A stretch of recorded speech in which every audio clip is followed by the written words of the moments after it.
تو ظاہری مشق جو اللہ رب العالمین کی طرف لانے والی ہے اس میں کچھ اختلاف ضرور ہوتا ہے. وہ طبیعتوں کے اعتبار سے ہوتا ہے, وہ ماحول کے اعتبار سے ہوتا ہے, مزاج کی پختگی اور مزاج کی ناپائیداری کی بنا پر ہوتا ہے. تو شریعت میں بظاہر اختلاف رہتا ہے, اور وہ اختلاف جس طرح کہ میں نے عرض کیا کہ وہ نظریات کا نہیں ہے, وہ احکام کا ہے. اور وہ رخصت, سہولت اور سختی انسان کی جیسی طبیعت انبیاء جیسی قوموں پر آئے ہیں, جیسی قوموں پر ان کا ورود مسعود ہوا ہے, تو ان قوموں کی مزاج, طبیعت, ان کی سختی اور نرمی کو ملحوظ رکھتے ہوئے جو احکامات رکھے گئے ہیں, اور سید عالم صلی اللہ علیہ وسلم جو شریعت مطہرہ لے کر آئے, وہ شریعت تمام شریعتوں پر اس لیے حاوی رہی ہے کہ اس میں سخت مزاج اور مضبوط طبیعتوں کے لیے بھی سلسلے موجود ہے, اور نرم اور آسانی طبیعتوں کے حوالے سے بھی پہلو موجود ہے, جس کو عظیمت اور رخصت کے ساتھ تعبیر کیا جاتا ہے. خیر, میں نے اس پر ایک تفصیلی گفتگو گزشتہ درس میں کر دی ہے, لیکن آج جو نظام مصطفیٰ کی بات کی جا رہی ہے یہ وہ نظام ہے, اور جو اس آیت کریمہ کے ساتھ ہم نے تجویز کیا ہے یہ وہ نظام ہے جو کبھی مختلف نہیں رہا. اور اس آیت کریمہ کے اندر تقریباً 9 باتیں ذکر کی گئی ہیں, اور حضرت عبداللہ ابن عباس رضی اللہ تعالیٰ عنہما فرماتے ہیں کہ یہ 9 کے 9 باتیں محکمات ہیں. محکمات یہ قرآن کے کلام کرنے کے 2 طریق ہوتے ہیں. اکثر قرآن کی بعض آیات کو محکمات کہا جاتا ہے, بعض کو متشابہات کہا جاتا ہے. اس کی بھی ایک لفظ میں تشریح کر دوں تاکہ جو دوست اس کو نہیں جانتے وہ تقریباً جان لیں اس کو. تو سادے انداز میں اس کی تعریف یہ ہے کہ قرآن جب خطاب کرتا ہے تو بعض آیات ایسی ہیں کہ جس کو پڑھنے کے ساتھ اس کا معنی اور حکم واضح ہو جاتا ہے, اور بعض آیات ایسی ہیں جس کو پڑھنے کے بعد نہ ترجمے سے اس کا معنی واضح ہوتا ہے, مفہوم واضح ہوتا ہے کہ مراد الہی کیا ہے اور مراد دین کیا ہے, اس کو متشابہ کہا جاتا ہے. اب جو چیز جس میں غور و فکر کیا جائے اور وہ واضح نہ ہو سکے جسے متشابہ کہتے ہیں, تو احکام اور عقائد کبھی متشابہ میں نہیں آتے. احکام و عقائد ہمیشہ محکمات میں آتے ہیں تاکہ اس کو پڑھنے کے ساتھ اس کے معنی, اس کی کیفیت واضح ہو جائے. تو قرآن کے وہ احکامات, وہ آیات جو محکمات ہیں جس سے شریعت کا اجرا ہوتا ہے, جس سے قانون دین کا اجرا ہوتا ہے, ان آیات میں سے یہ ایک آیت ہے جس میں ایک آیت کے اندر 2 آیتوں کے اندر تقریباً 9 احکامات بیان کیے گئے ہیں. اور یہ قرآن کی وہ محکم آیات ہیں کہ جس کا ایک امتیازی مقام یہ ہے جو میں بھی آپ کے سامنے عرض کرنے جا رہا ہوں, اور جس کا منفرد وصف یہ ہے کہ جتنی شریعتیں آئی ہیں دین میں تو کبھی اختلاف نہیں رہا, دین تو ایک رہی, لیکن شریعت کے بھی بعض اصول ایسے ہیں جن میں بھی کبھی اختلاف نہیں رہا. تو یہ آیت ان اصولوں کا ذکر کرتی ہے, یعنی عقائد میں تو کبھی اختلاف نہیں رہا. توحید ہے, رسالت ہے, ملائکہ پر ایمان ہے, قیامت پر ایمان ہے, اور اصل جو عقائد ہیں وہ 3 ہیں: ایمان باللہ, ایمان بالرسالت, ایمان بالآخرت. یہ اصل دین ہے. تو یہ جو دین ہے اس میں تو کبھی اختلاف نہیں رہا, لیکن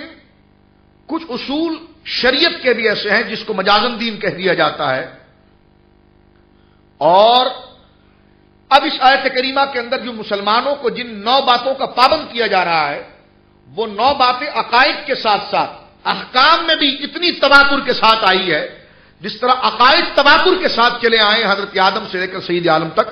تو یہ 9 باتیں بھی حضرت آدم سے لے کر سید عالم تک تواتر کے ساتھ چلی آئی ہیں. یعنی شریعت ہونے کے باوجود اس میں اختلاف نہیں ہوا. کیوں؟ یہ شریعت کے اصول ہیں. ہاں, شریعت کے اصول ہیں, اور ایسے اصول ہیں کہ جن اصول میں کبھی اختلاف نہیں ہوا. ہاں, اس کی ادائیگی میں کچھ جزیات کے اندر, کچھ اس کی تشریحات کے اندر کچھ نرمی دے دی جائے, کہیں سختی کر دی جائے, یہ زمانوں کے اعتبار سے اور امتوں کے اعتبار سے کچھ مختلف ضرور رہا ہے. لیکن یہ اصول جو 9 آگے ذکر کیے جا رہے ہیں, جس طرح عقائد کے اندر کبھی رد و بدل نہیں ہوا, اسی طرح شریعتیں بھی جب قائم ہوتی ہیں جو دیگر نبی لے کر آتے ہیں, سید عالم بھی لے کر آئے, تو وہ نبی کی جزیات میں تو کچھ رخصت اور سختی کر دی جاتی ہے, لیکن وہ اصول ہمیشہ ایک رہتے ہیں, اور وہ اصول 9 ہیں جو تواتر کے ساتھ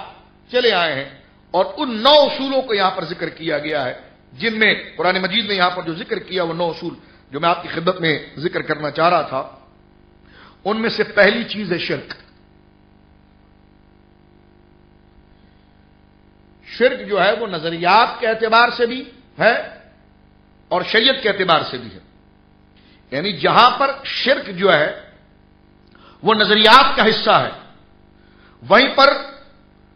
وہ بندے کے ظاہری احوال کے حوالے سے بھی اس کا تعلق ہے۔ تو شرک اس لیے مذمت کرائی جا رہی ہے کہ جتنے قوانین ہیں اس میں اللہ رب العالمین کا کوئی ساجی اور اللہ رب العالمین کا کوئی شریک نہیں ہے۔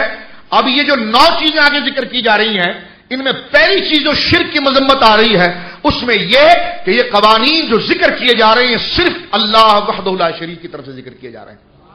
تاکہ تمہاری طبیعتوں پر یہ بوجھ بھی نہ رہے نفسیاتی طور پر کہ جناب یہ احکام تو ان کے ہیں، ان کو راضی کروں اس پر، یہ 9 نیچے جو 8 چیزیں مزید آ رہی ہے تو ایک کو اس نے پسند کیا، ایک کو اس نے پسند کیا، ایک کو اس نے پسند کیا۔ فرمایا ایسا نہیں ہے۔ تو پہلی چیز جو ہے جو تمام شریعتوں کے اندر مسلم رہی ہے وہ پہلی چیز ہے مذمت شرک، جس کو اللہ رب العالمین نے حرام قرار دیا ہے۔ اور یہ 9 چیزیں جو بدستور حرام قرار دی گئی ہیں ان میں پہلی چیز جو ہے وہ شرک ہے، اور دوسری چیز ہے والدین کی نافرمانی۔ یہ کبھی جائز نہیں رہی، کبھی اس کی صورت جواز کی نہیں آئی، بلکہ یہ ہر نبی جب بھی آیا ہے اس نے اپنی شریعت لایا تو شریعت کے اندر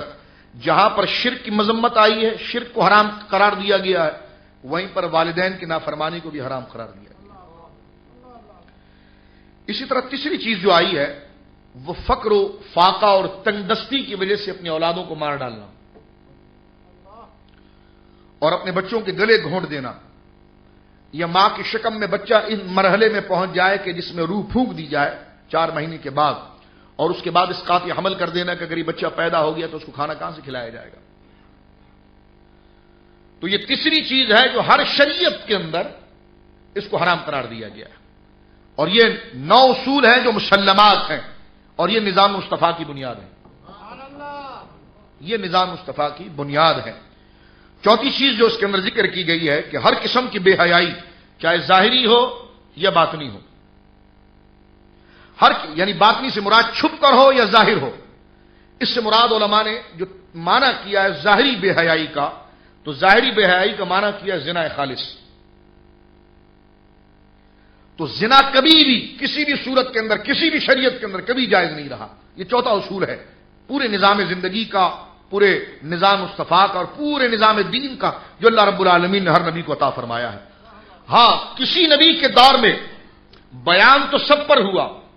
لیکن عملی طور پر کچھ گوشوں پر تیاری کرائی گئی ہے۔ نظام مصطفیٰ کی وسعت یہ ہے کہ جہاں پر حضور پر یہ پورا اترا ہے تو حضور نے اپنی پوری زندگی کے اندر یہ تمام نظام کو نافذ کیا ہے۔ دور صدیق اکبر میں اس کا نفاذ چلا ہے،